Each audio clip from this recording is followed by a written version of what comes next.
आमच्या गीतांजली वितरण या संचाच्या वरिष्ठ सदस्य सौ स्नेहल अभ्यंकर आज आमच्या सोबत आहेत. त्यांना आत्ताच संस्कृती संवर्धन प्रतिष्ठानतर्फे रामकथा बोध स्पर्धेत एक पुरस्कार मिळाला आहे. त्याबद्दल त्यांचे हार्दिक अभिनंदन. आणि ह्या पुरस्कारांबद्दल आता त्यांच्याकडूनच आपण जाणून घेऊ.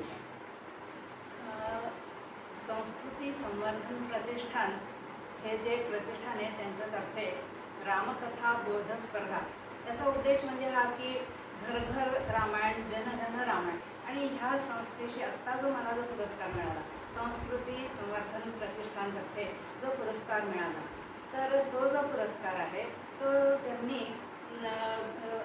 व्हॉट्सअपच्या माध्यमातून सगळीकडे प्रचार केला.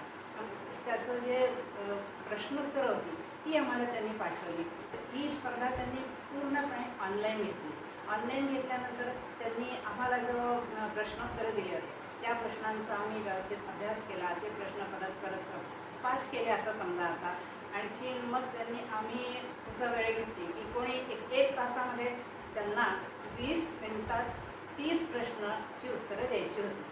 मी स्वतः 30 एप्रिलला संध्याकाळी 4 ते 5ची वेळ घेतली आणि माझं 3 मिनिट आणि 52 सेकंदात माझे 30 प्रश्नाची पूर्ण मी उत्तरं दिली. बरं, कौतुकाची गोष्ट म्हणजे ह्या स्पर्धेत संबंध भारतातून 26,000 स्पर्धकांनी भाग घेतला आणि 26,000 स्पर्धकांमधून 1,000 स्पर्धकांनी 100 पैकी 100 गुण मिळवले. पण सगळ्यांना बोलवणं शक्य नसल्यामुळे त्यांनी वेळेचं निकष त्यात ठेवला. मग त्यात वेळेचा निकष असा की कोण कमीत कमी वेळात ही स्पर्धा जिंकतं. तर त्याच्यामध्ये माझं 3 मिनिट आणि 52 सेकंदात माझी ही स्पर्धा मी पूर्ण केली.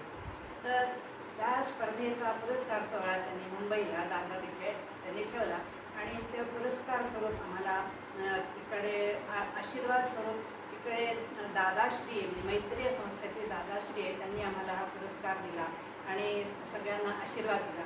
कौतुकाची गोष्ट म्हणजे की आपली भारतीय संस्कृती जपण्यासाठी त्यांनी पुरस्कार घेताना, आता पुरस्कार एकदम सगळ्यांना एकेकाला देता येतो म्हणून ग्रुपने पुरस्कार दिले, तर पुरस्कार घेताना त्यांनी मागून मंत्रोच्चार चालू राहते, आशीर्वाद स्वरूप फुलांची उधळण केली आणि इतका मनाला मन भरून येत होतं, इतका आनंद होत होता हे सगळं हा पुरस्कार घेताना की असं वाटतं की चला आपल्या जीवनाचं सार्थक झालं. वा, धन्यवाद ताई. पुनश्च एकदा आपलं हार्दिक अभिनंदन.